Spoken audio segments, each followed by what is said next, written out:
Hello class 12th students. Today again we will discuss chapter number 3, that is current electricity. Let's start it.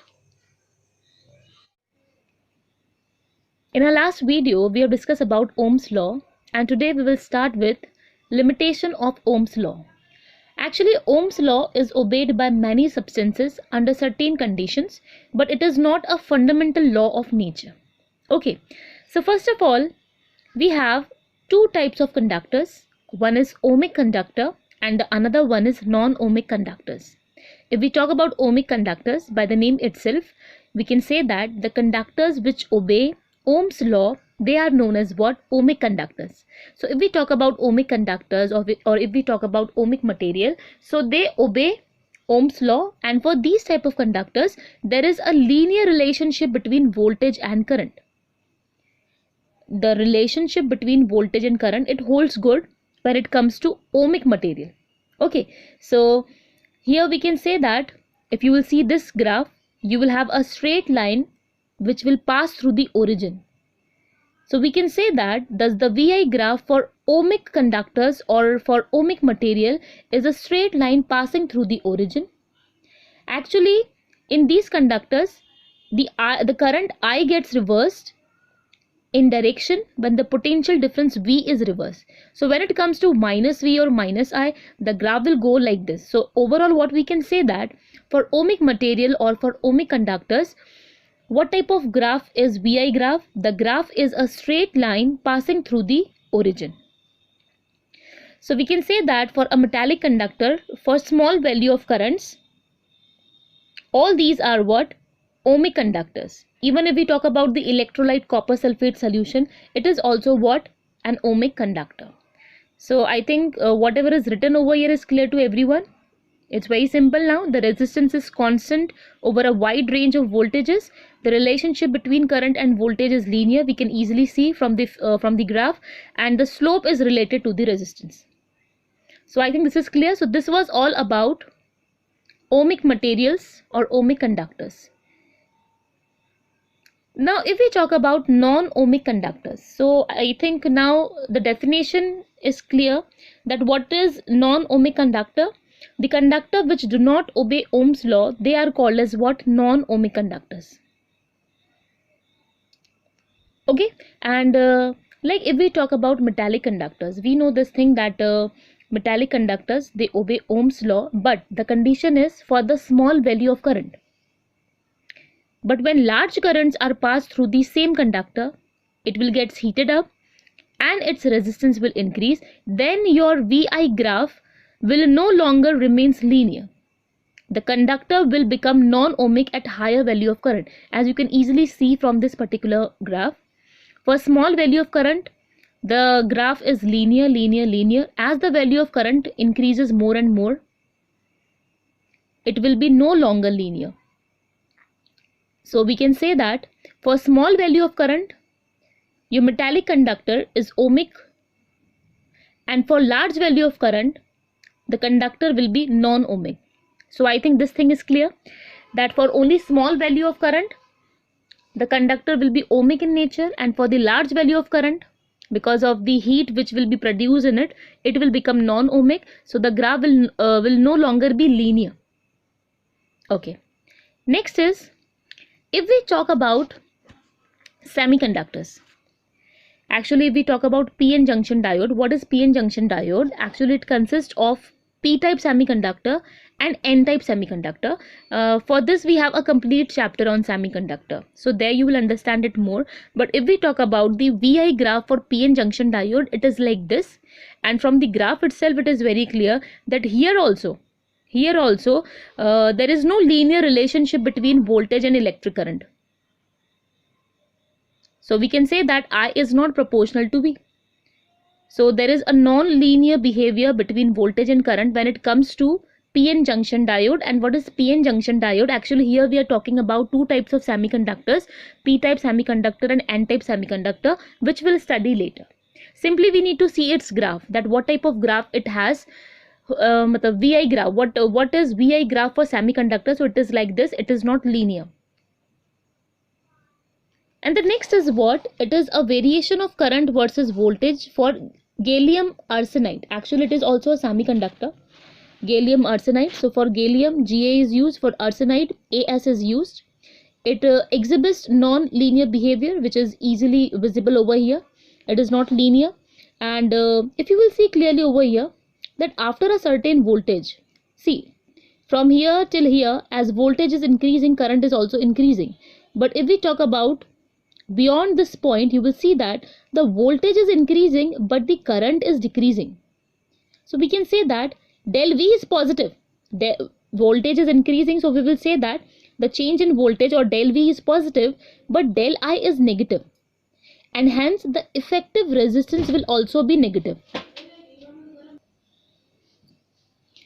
And as the current decreases in this region, and as the resistance is negative in this region, so this region is known as what? Negative resistance region.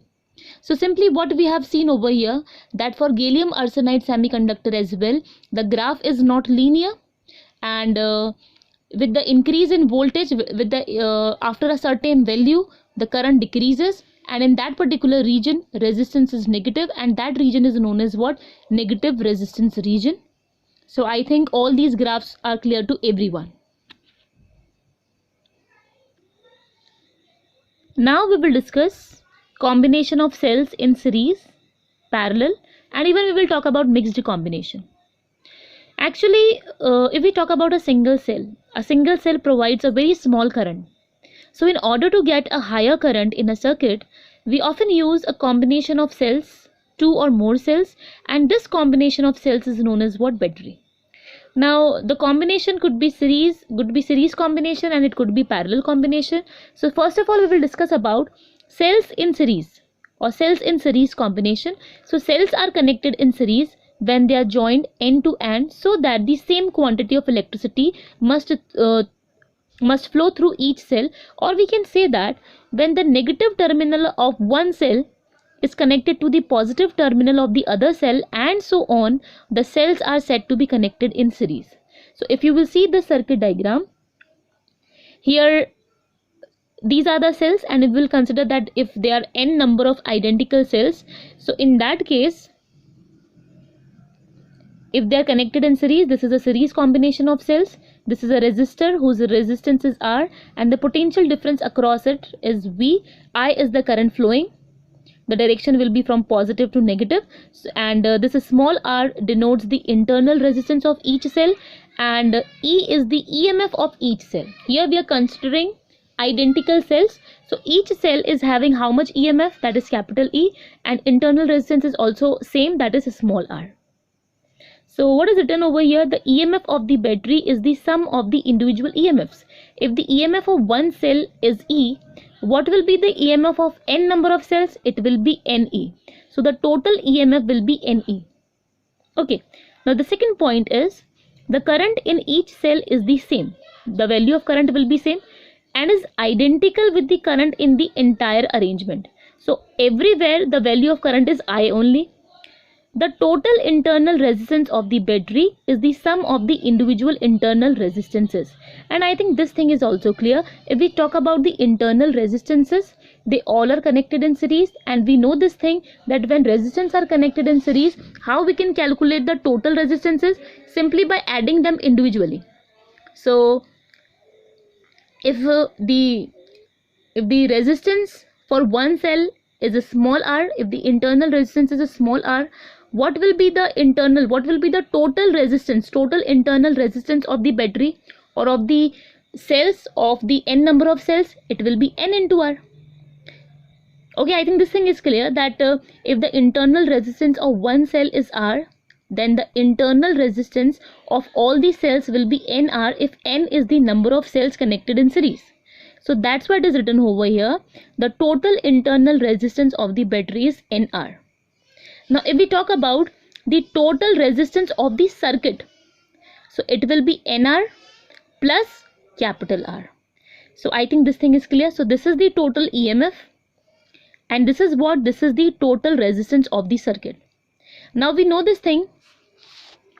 If we want to calculate current, So current will be total EMF upon total resistance. So I will be equals to NE upon NR plus R. So I think this thing is clear. Now if we talk about different cases, the first case is what is written over here. If NR is greater than external resistance, so in that case R could be ignored, and if R can be neglected, then I will be equals to NE upon NR. N and N will be get cancelled, so I will be equals to E upon R. Now what is the second case? Please pay attention. If external resistance is greater than the total internal resistance, it means capital R is much greater than small nr. In that case nr could be ignored, this nr could be neglected from this particular expression. In that case I will be equals to N into E upon R. So what we observe, what is the conclusion? Conclusion is that when internal resistance is negligible, as we have seen in the second case, when internal resistance is negligible in comparison to the external resistance, then the cells are connected in series to get the maximum value of current. Because if you will see this expression, I is equals to E by R, and if you will see this is I is equals to NE upon R. So this is clear that the current will be more when this condition is followed. So when the external resistance is greater than the total internal resistance, cells are connected in series to get the maximum value of current. So I think this combination, the series combination is clear to everyone. Okay, next we have cells in parallel combination. Cells are said to be connected in parallel when they are joined positive to positive and negative to negative, such that the current is divided between the cells. Or we can say that when the positive terminals of all the cells are connected to one point and all the negative terminals to another point, the cells are connected to be in parallel. They are said to be connected in parallel. So I think we understand that what do you mean by parallel combination. So I think the definition is clear. Now we know this thing here, current will not be same. The current will be divided. Now few points are written over here. Let's talk about those points. The EMF of the battery is the same as that of the single cell. Now we know this thing, in parallel combination the EMF will be same.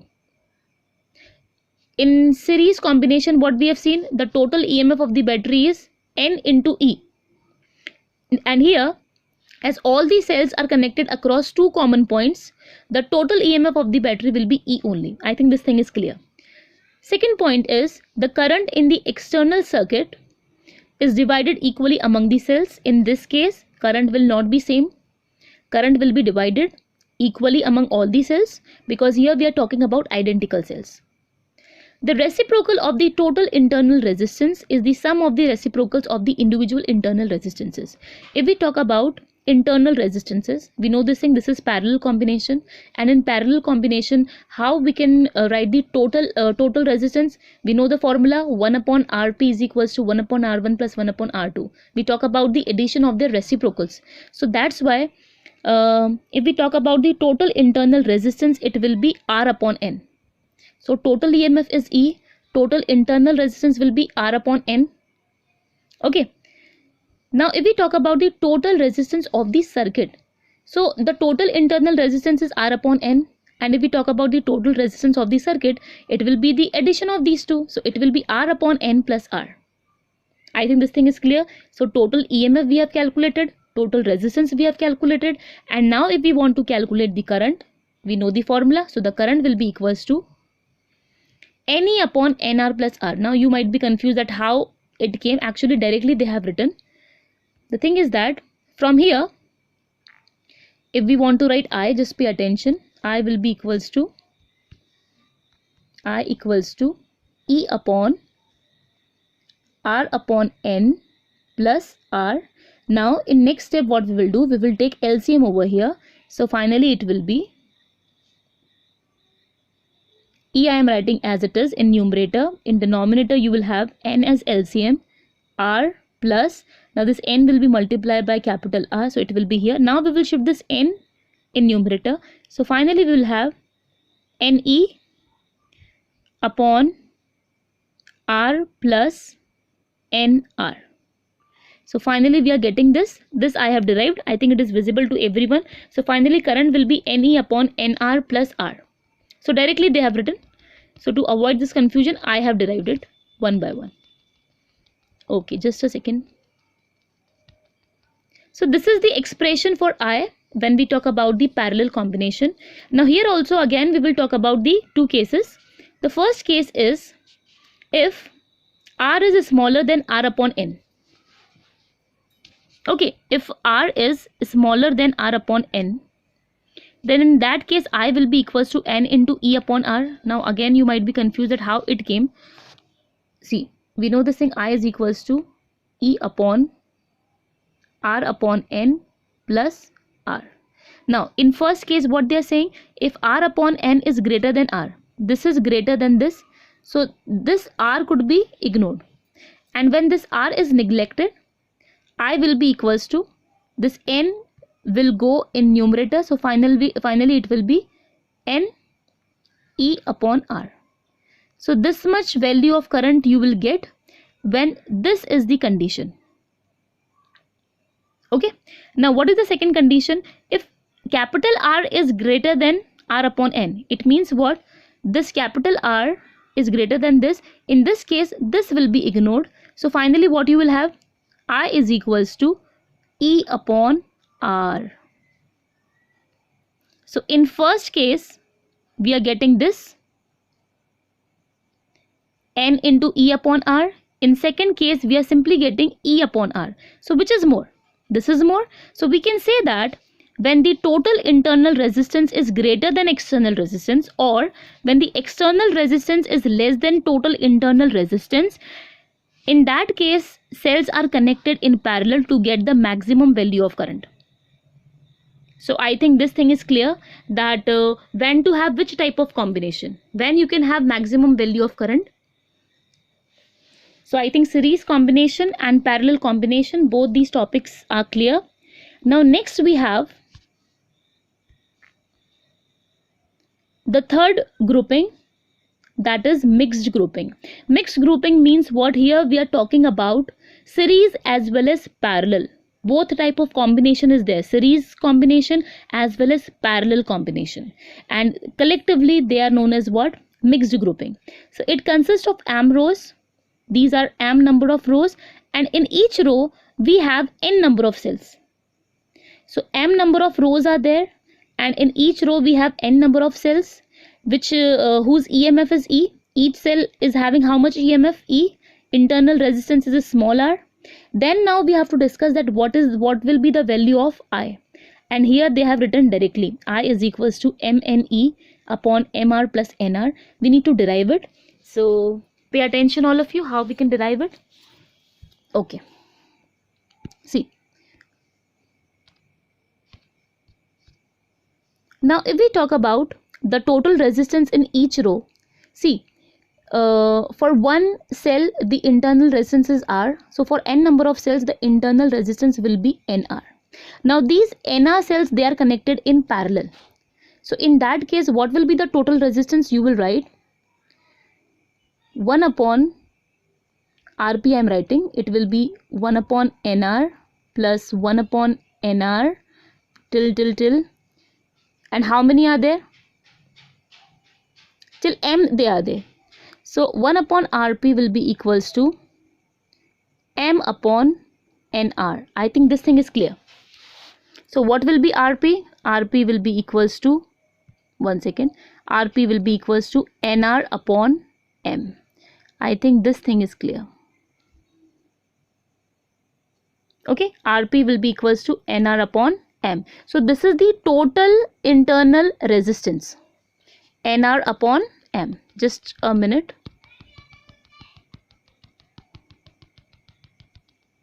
So total internal resistance we have calculated NR upon M.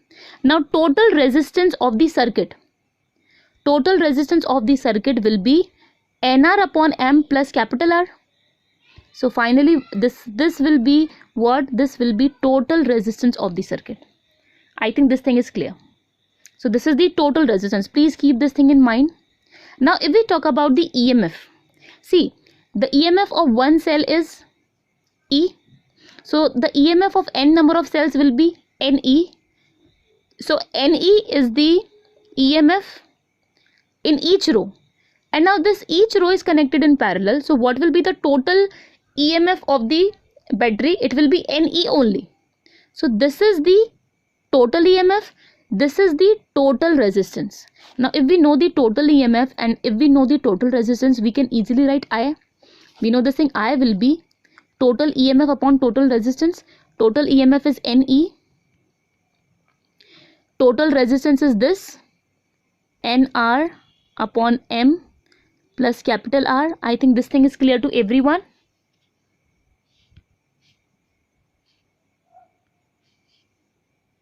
Okay. Now simply we have to simplify it. Here we can take LCM. So when we will take LCM, so finally what you will have, this M will go in numerator, so it will be MNE upon this NR will be NR only. Now this R will be multiplied by M, so it will be M into capital R. So MNE upon NR plus MR, and this is written directly over here. So I think how they have written I is equals to MNE upon MR plus NR, this thing is clear to everyone.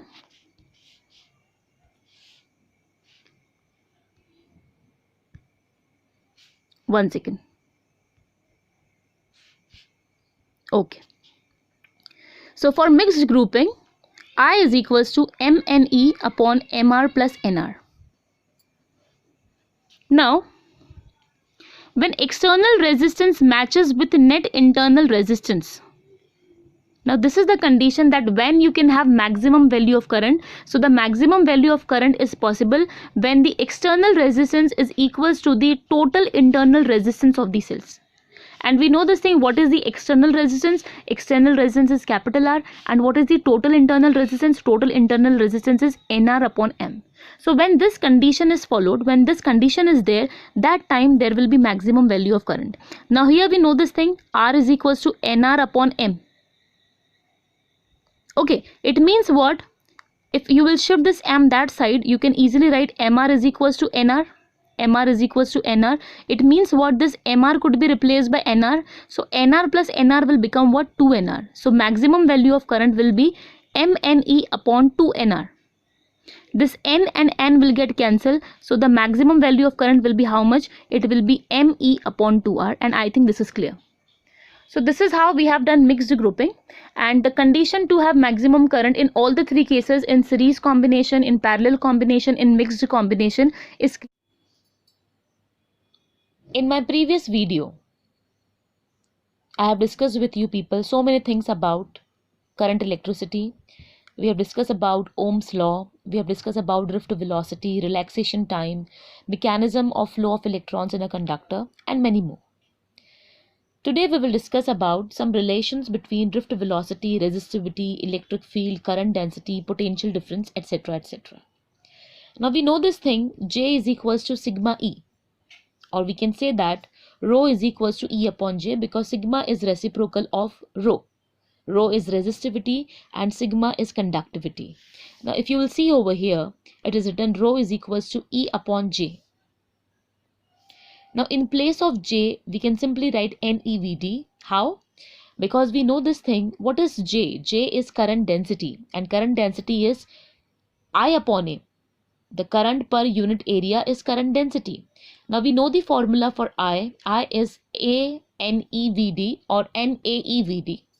Now NAEVD divided by A and A will get cancelled. So finally what we will have, J equals to NEVD. So here simply J is replaced by NEVD, that's it. Okay, now what we can do, if we will see this and this, if we will shift this VD that side, so finally what we will have, this rho will go in denominator, and finally we'll have VD equals to E upon NE rho. Or we can say that VD is equals to E sigma upon NE. In whichever way you want to write, you can write. Because we know this thing, resistivity is reciprocal of conductivity. Now here again, E could be replaced by V by L. We know this thing, E is equals to V by L. So this is a relation which connects the drift velocity with the potential difference, or which connects the drift velocity with electric field with resistivity, and many more.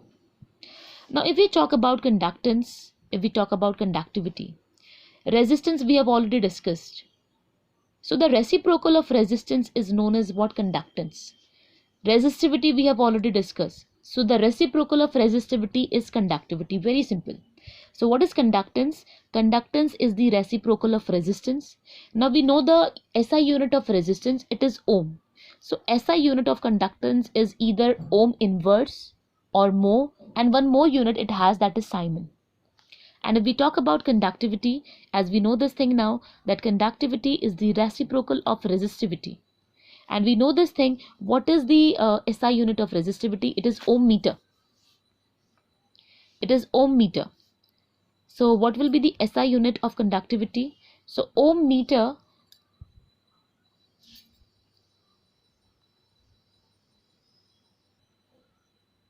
So the SI unit of conductivity will be mho upon m, or you can also write ohm inverse meter inverse, or you can write mho meter inverse or Simon meter inverse. So it has many units. Now let's talk about the temperature dependence of resistance. It means what? If you increase the temperature, what will be the effect on the resistance? That only we need to discuss. Now the thing is that we have already derived this relation, R equals to ml upon ne square tau a. And from here one more thing is clear, that rho equals to, we know this thing, R is equals to rho L by A. So when you will equate this with R is equals to rho L by A, you will come to know that rho equals to m upon ne square tau. Now the thing is that if we simply talk about this particular expression, you can clearly see that R is inversely proportional to n and R is inversely proportional to tau. And what is tau? Relaxation time. And R is inversely proportional to relaxation time. It means what? If relaxation time decreases, R increases. Now we have to discuss that if you increase the temperature, what will be the impact of this increment on the resistance? Now we know this thing, as you increase the temperature, what will happen?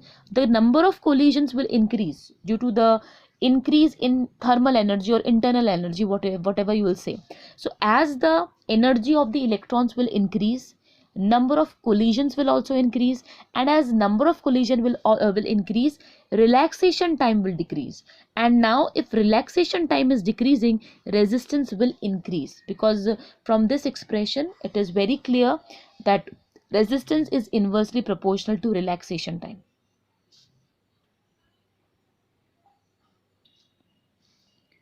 This explanation that as temperature increases, the resistance will also increase, this is valid for metals. In metals this is happening, that if you increase the temperature, the resistivity will increase, and if resistivity is increasing, the resistance will also increase. But when it comes to insulators, when it comes to semiconductors, when it comes to electrolytes, things are different. If you increase the temperature, their resistivity decreases, or we can say that their conductivity increases. So simply you have to remember one thing, that when it comes to metals, when we talk about metals, when we talk about conductors, as you increase the temperature, the resistance will increase. And in rest of the things like semiconductors, insulators, electrolytes, if you increase the temperature, resistivity will decrease, or we can say that conductivity increases. Now we have one thing over here, temperature coefficient of resistance. The definition is very simple. Temperature coefficient of resistance is represented by alpha, and it may be defined as the increase in resistivity. In terms of resistivity, if we want to define it, right now it is written about resistance, but in terms of resistivity, we want to define the same expression. It could be like this, that the temperature coefficient of resistance, that is alpha, it is defined as the increase in resistivity per unit resistivity per degree rise in temperature. We know this thing, R could be simply replaced by rho, resistivity, because we know its formula, R is equals to rho L by A, so we can say that R is directly proportional to rho. So this is the definition, that it is the ratio of the increment in resistivity per unit resistivity per degree rise in temperature. So that's why we have this formula, alpha equals to RT minus R0 upon R0T. Or simply in this way also we can take, if we are not talking about 0 degree Celsius temperature, this formula also we have, where alpha equals to R2 minus R1. Now what is R1? Resistance at T1 degree Celsius at initial temperature. What is R2? Resistance at T2 degree Celsius when you're increasing the temperature. Actually T1 is the initial temperature, T2 is the final temperature. R1 is the resistance at T1 degree Celsius temperature, and R2 is the resistance at T2 degree Celsius temperature. And what is this? This is R1 T2 and this is R2 T1. Okay, so I think this is clear.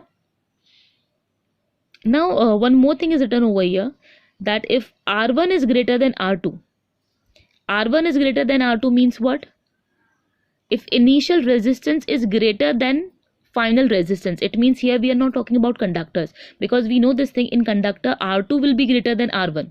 So in that case alpha will be positive. But if suppose if R1 is greater than R2, it means might be we are talking about semiconductors, insulators or electrolytes, whatever. So if R1 is greater than R2, then your alpha will be negative. So it's very simple.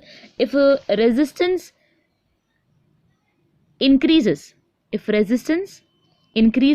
your alpha will be positive.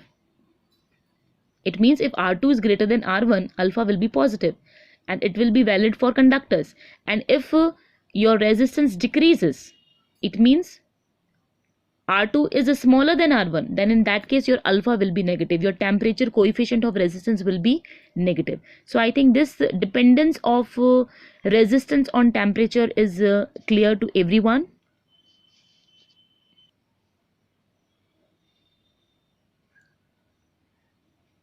Now the next topic is electromotive force, and it is a very important topic. And actually we talk about this name, electromotive force. It is a misnomer first of all. Electromotive force, in short we call it EMF as well. So EMF, the full form is electromotive force, and it is a misnomer because actually it is not a force. So then what it is? We need to understand that what is actually EMF is.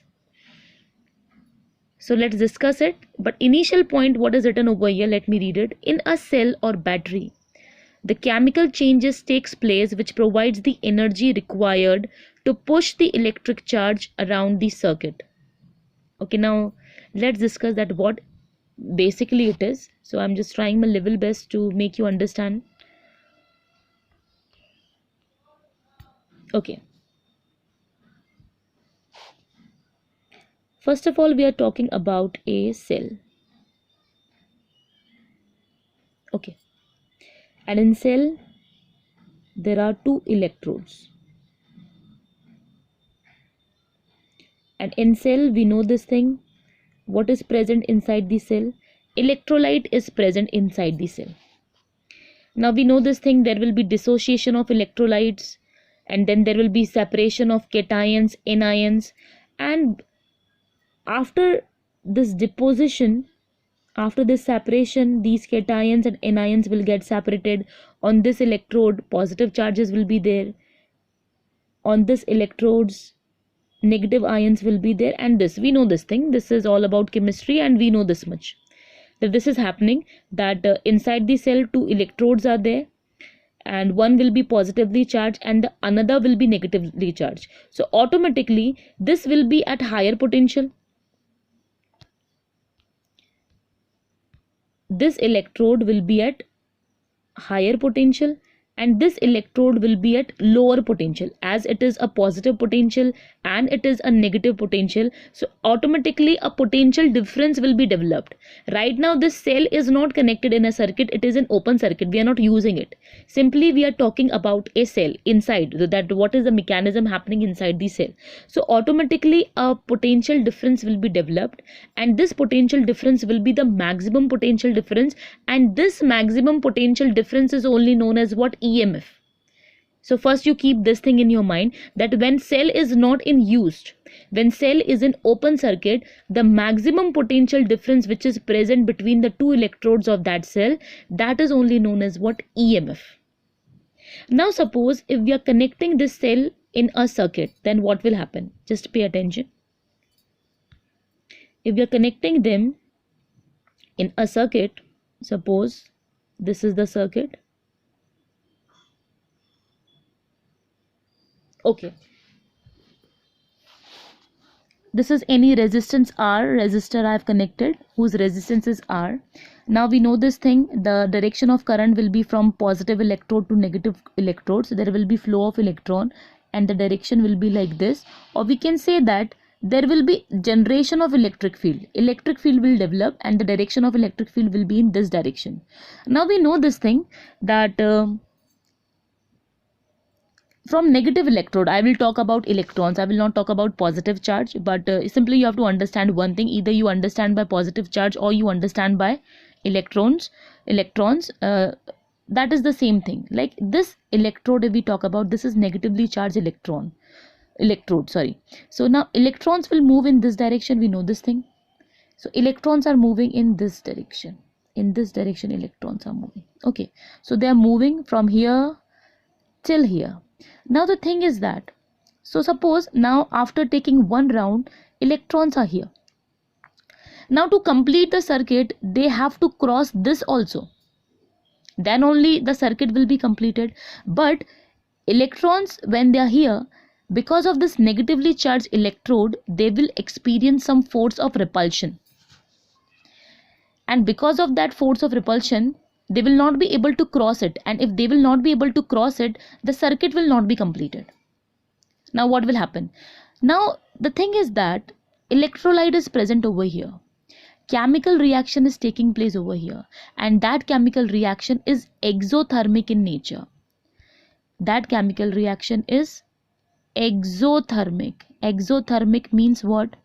Energy will be released, and if energy will be released, that energy will be given to the electron. Now the electron is having that much energy that it can cross, that it can overcome the force of repulsion which it is experiencing due to this negatively charged electron, and now the electron will reach here. Are you getting me or not? A very important thing to understand over here, that because of non-electrostatic force word we are using, non-electrostatic origin, because according to electrostatic origin there should be force of repulsion between this electron and this negatively charged electrode. But because of the chemical reaction which is taking place over here, because of this electrolyte, because of the cell is providing that much energy to that electron, so that it can dominate itself over the force of repulsion and it can cross this region, so that now electron will reach here and now the circuit will be completed. So we can say that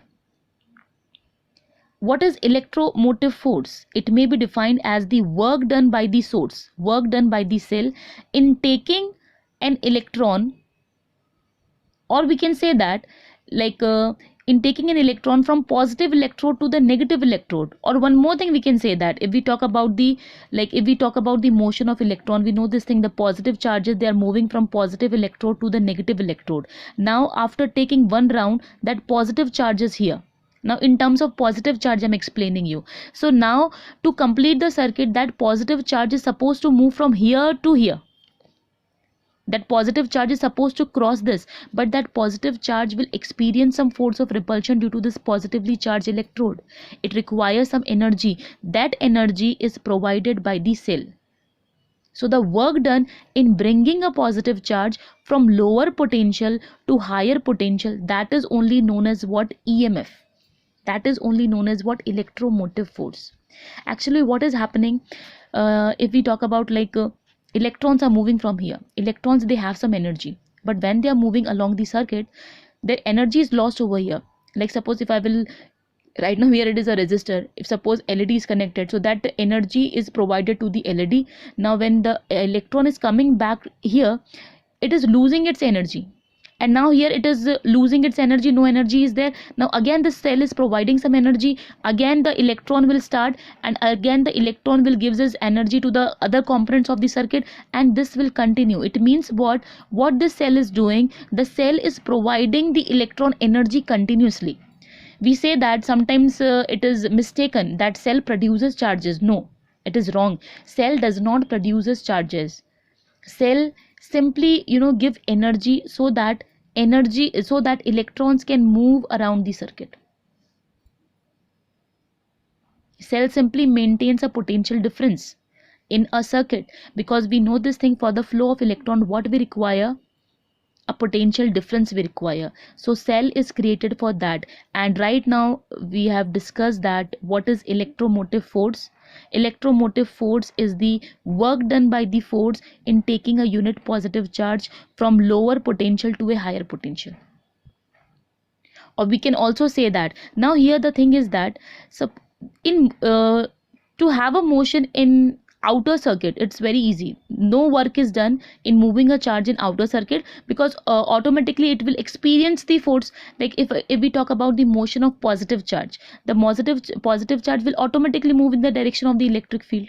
Okay, where the work has to be done, the work has to be done inside the cell, and that work is only known as what, EMF. And one more definition we can have of EMF, that EMF is the energy supplied by the source in taking a unit positive charge once around the complete circuit. So basically we can say that, what is EMF? EMF is the work done per unit charge. And we know this thing, what is work done per unit charge? We call it potential difference. Okay, but now there is a difference between potential difference and EMF too. Initially, how I have defined EMF?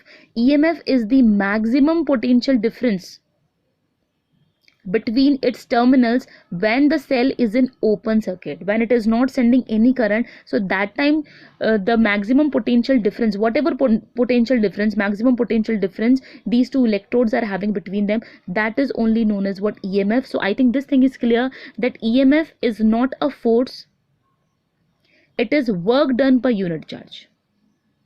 So I think now things are clear to everyone, that what basically is EMF.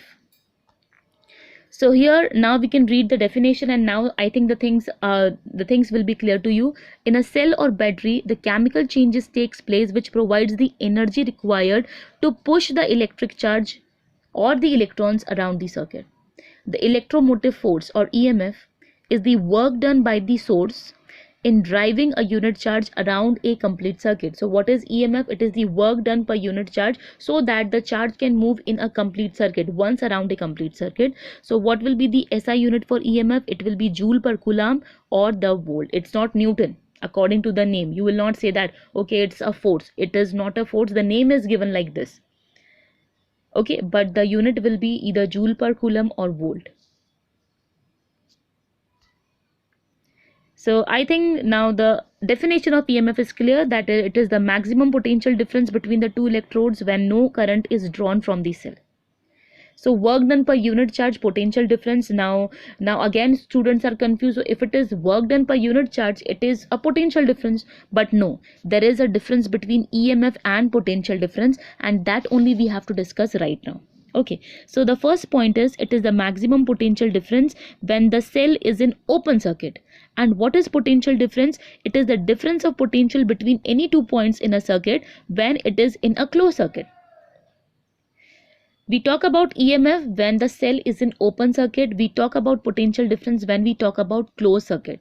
If the circuit is open, we can never talk about potential difference. So this is a very important point. It is independent of the resistance of the circuit. Actually in your circuit, if you have connected any resistor, if you have connected any resistance, so according to that there will be no change in the EMF of the cell. The EMF of the cell will remain as it is. So we can say that it is independent of the external resistance. But if we talk about the potential difference, we know this thing, it will depend upon the resistance which is present in the circuit. Okay, the term EMF is only used for the source of EMF. It is measured between any 2 points. If whenever we talk about EMF, we talk about the potential difference of the cell. That is only the source now. And when we talk about potential difference, we always talk about 2 points in that circuit. Fourth point is, it is always greater than the potential difference, and potential difference, or here we can say that potential difference is always smaller than EMF. Like suppose one example we can have over here, that if you have purchased a cell from the market, it is written over there, suppose that 10 volt. So that 10 volt is EMF, But when you will use that cell in the circuit, when you will put that cell in a remote, you will see that when you will see that that 10 volt is not provided. The voltage will decrease, the voltage will become 9.5 volts suppose. So the thing is that when the cell was not used by you, simply you have purchased it and it is new, it is in your hand. So that time the potential difference is how much? 10 volt, and that potential difference is EMF until and unless when you're not using it. But once you have used it, it will not provide you 10 volt of potential difference, it will decrease. And that time, that decrease, that potential difference is your usual potential difference. So that's why the fourth point says that EMF is always greater than potential difference, and potential difference is always smaller than EMF. Now the question arises, why EMF is greater than potential difference, or one more thing, why potential difference is always less than EMF?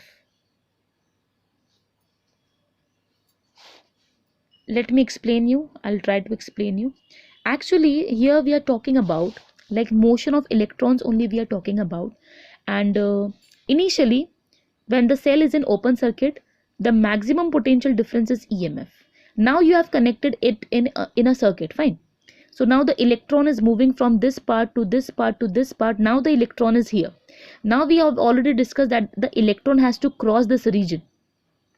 Now you just tell me one thing, though the electrolyte is providing energy, though this cell is providing energy to the electron, but then too this electron will experience some opposition, because here ions are there, many things are happening.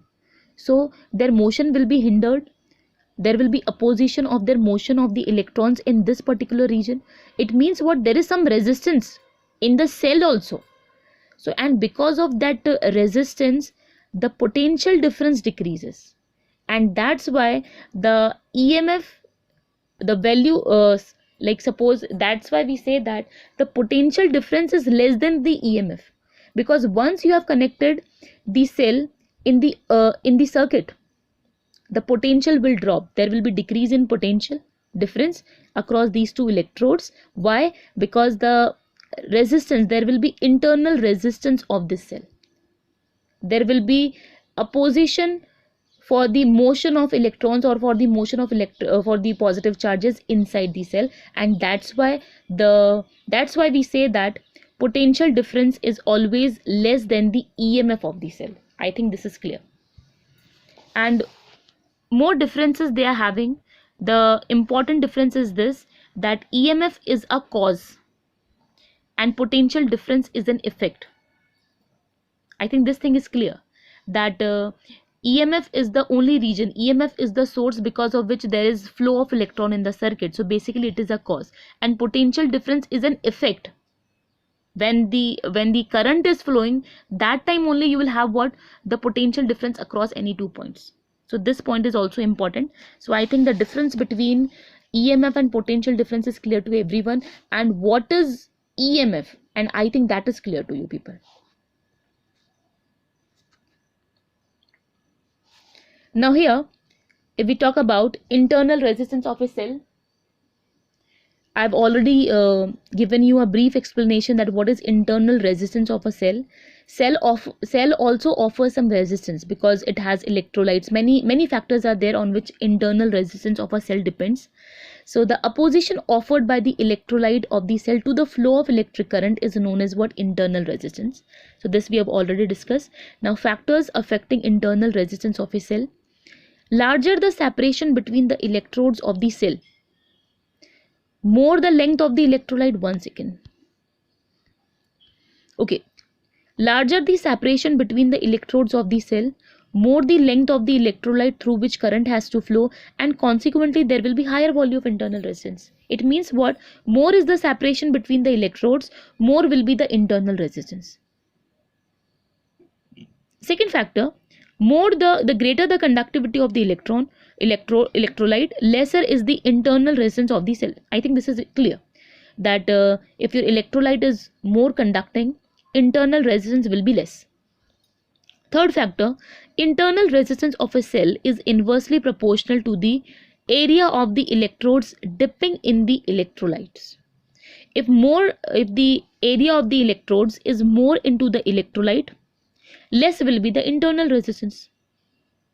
Because it is written over here, it is inversely proportional to the area of the electrodes dipping in the electrolyte.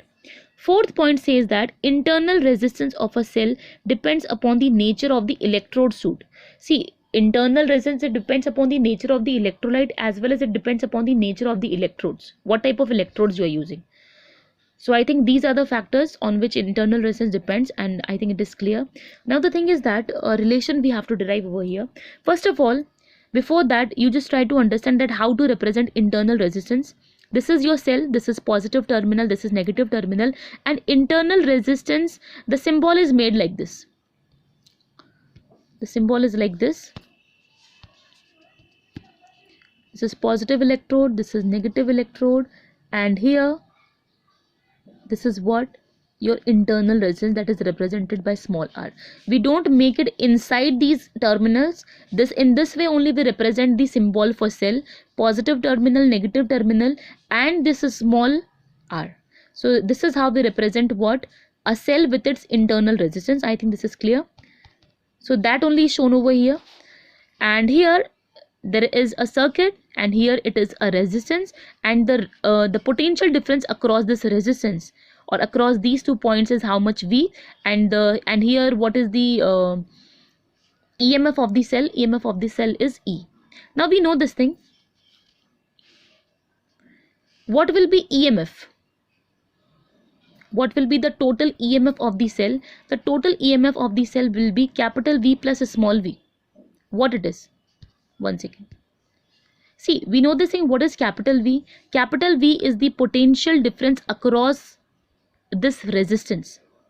And what is this small v? The potential difference across the cell. Because right now it is not EMF, because there will be drop in EMF because internal resistance will be there.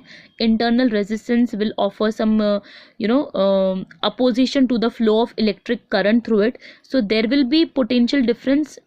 Small v we have considered over here, and here capital V we have considered. So the total EMF will be capital V plus small v. Or we can say that what will be EMF? We know this thing. What is EMF? It is the work done in carrying a unit charge along the closed circuit.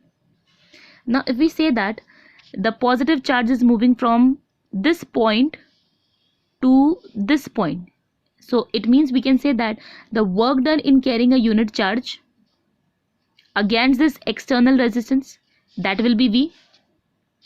Now the charge is here. Now you have to move this charge from this point to this point against this internal resistance R. So that work done per unit charge will be small v. I think this is clear. So what is capital V? Capital V is the work done in bringing a single positive charge from here till here against this external resistance. Now your charge is here. Now still you have to move that charge from this point to this point. Again you have to do some work against this internal resistance. So that work done is per unit charge in moving it against this internal resistance, that is a small v, and that's why it is written over here E is equals to V plus V. Now what is V according to Ohm's law? It is IR.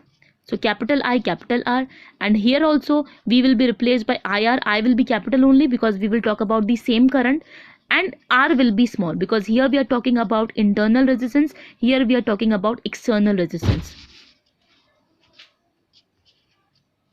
So now I will be taken as common, so you will have E is equals to I into R plus R.